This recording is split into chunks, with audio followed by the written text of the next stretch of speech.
네, 안녕하십니까. 더불어민주당 원내 부대표 유정주입니다. 먼저 국민을 위해 황화와 싸우다 순직한 세 분의 수방관님들에게 깊은 존경과 죄송한 마음을 품습니다.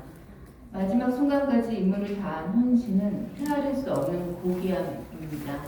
용기입니다. 감히 짐작하며 깊이 머리를 숙입니다. 다시 한번 소방관을 지키는 것이 국민의 안전을 지키는 것과 같다는 엄연한 진리를 가슴에 새기겠습니다. 소방 공무원들의 안전을 국가가 책임져야 합니다. 소방 공무원들이 안전하게 임무를 수행할 수 있도록 정치권도 더욱 각별히 챙기겠습니다. 다시 한번 고인의 명복을 빌며 유가족 분들과 동료 소방 공무원들에게 위로의 마음을 전합니다. 또 지난 9일 고 이한열 열사의 어머니이자 민주주의의 어머니이신 배은심 여사께서 향년 82세로 우리 곁을 떠나셨습니다. 1987년 6월 9일 민주화 시위 과정에서 경찰이 쏜 최루탄에 맞아 이한열 열사가 세상을 떠난 이후 배은심 여사는 아들의 동지가 되어 평생을 민주화 운동에 헌신하셨습니다. 2020년 6월 국민훈장 오란장을 받으시면서 다시는 민주주의를 위해 삶을 희생하고 고통받는 가족들이 생기지 않는 나라가 됐으면 한다고 하셨습니다. 고인의 말씀을 가슴에 새기겠습니다. 어느 글귀처럼 아들의 마음에 품고 평생 아들의 향기, 눈빛, 눈물, 그림자를 품고 사셨을 어머니이자 이 땅의 민주주의를 위해 일생을 헌신해 주신 우리 모두의 선배이신 배은심 여사님 평안하시길 바랍니다. 저 역시 윤석열 후보의 차별적 요소로 갈라치기 하는 말에 관해 좀 말씀드리겠습니다. 윤석열 후보가 SNS에 여성가족부 폐지라고 올리며 국민의힘 이준석 당대표 이후 또다시 갈등의 요소를 촉발하고 있습니다.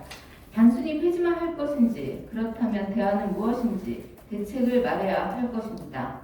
더하여 윤석열 후보가 알고 있는지 한번 되묻고 싶습니다. 여가부는 여성만을 위한 부철한 오해와 달리 여러 사안을 다루고 있고 그 역할이 유의미하다는 것을 살펴는 보셨는지 말입니다.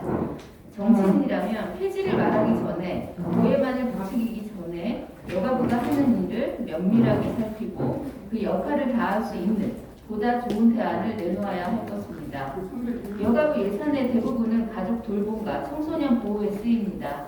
정부 전체 예산의 0.2% 수준에 불과한 2021년 여가부 예산 1조 2,325억 원 중 7,375억 원, 59.8%가 한부모 가족, 아동 양육 지원, 아이 돌봄 서비스 등 가족 돌봄 사업에 쓰이고 있습니다.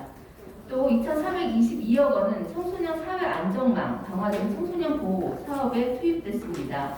이외에도 디지털 성범죄, 가정폭력 예방 및 피해자 지원 사업에 1,234억 원, 경력 단절 여성 취업 지원 등 여성 관련 사업에 982억 원 예산을 쓰였습니다.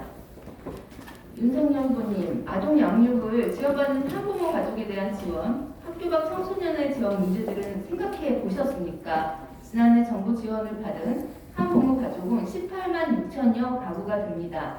당장 여성가족부가 폐지돼서 지원에 공백이 생긴다면 어떻게 하시겠습니까? 대안은 준비가 되어 있습니까? 그럼에도 불구하고 여성가족부라는 부처 이름 자체가 갈등적 요소를 내포하고 있다고 판단했다면 평등가족부 혹은 성평등가족부 등 현재 여가부가 하고 있는 여러 역할을 담은 이름으로 변경하자는 제안이 먼저여야 합니다.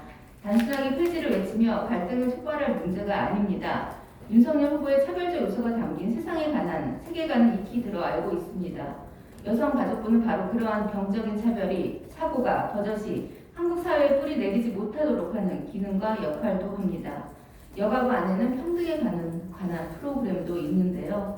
차별하지 않는 건강한 사고를 위한 교육 프로그램입니다. 직접 참가해보는 것은 어떤지 권해드립니다. 이후에 공정과 평등을 이야기해 주시기 바랍니다.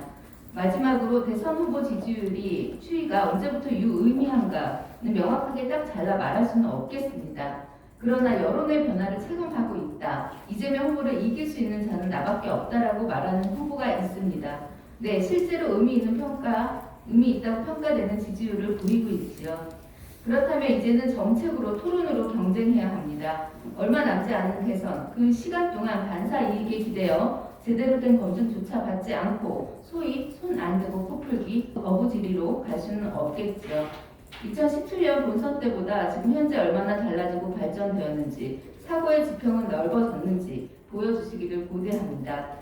국민이라면 모든 대선 후보들의 역량을 직접 목도하고 채점할 기회를 가질 권리, 한편으로는 의무를 안고 있습니다. 그 권리에 화답해 주시길 바랍니다. 이상입니다.